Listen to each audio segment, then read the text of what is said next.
বারবার অস্ত্রের ভয় দেখেছে, তোর অস্ত্রের ভয় করি না। আমাদের হাতে অস্ত্র আছে, আমাদের ট্রেনিং আছে। সর্বশেষ হচ্ছে আমাদের জিরো লাইনে দাঁড়ায় আছি, আপনাদের এখানে আসার দরকার নাই।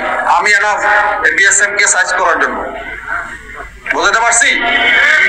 যখন আমার প্রয়োজন হবে তখন আমি বলবো ঠিক আছে গ্রামবাসী, আমাদের গ্রামবাসীকে নিয়ে আসো, গিয়ে আমরা সাইজ করি।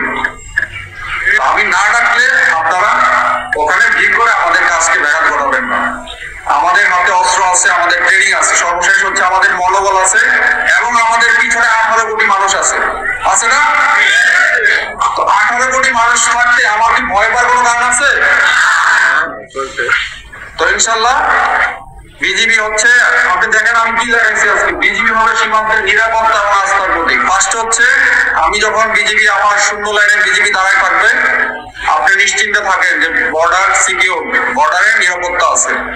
আর আস্থা হচ্ছে আমরা যে কোনো কাজে আপনি আমাকে আমার সাহায্য সহযোগিতা পাবেন, হোক সীমান্ত সম্পর্কিত হোক অন্য যে কোনো সম্পর্কিত, বিজিবিকে আপনার পাশে পাবেন।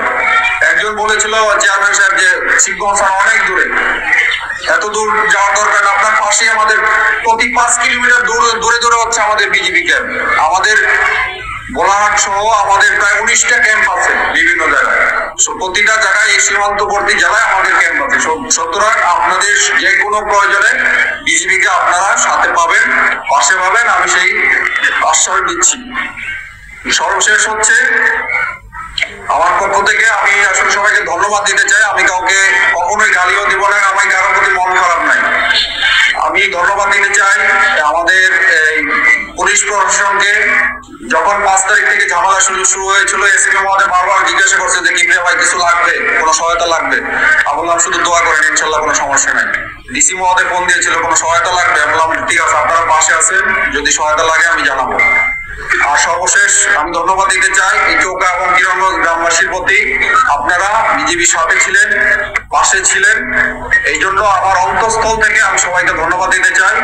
এই শুধু শিবগঞ্জবাসী না, এই পুরো বাংলাদেশের 18 কোটি মানুষ আমাদের বিজিবির সাথে ছিল। তো ইনশাল্লাহ এই সাপোর্ট যেন আপনাদের সবার থাকে।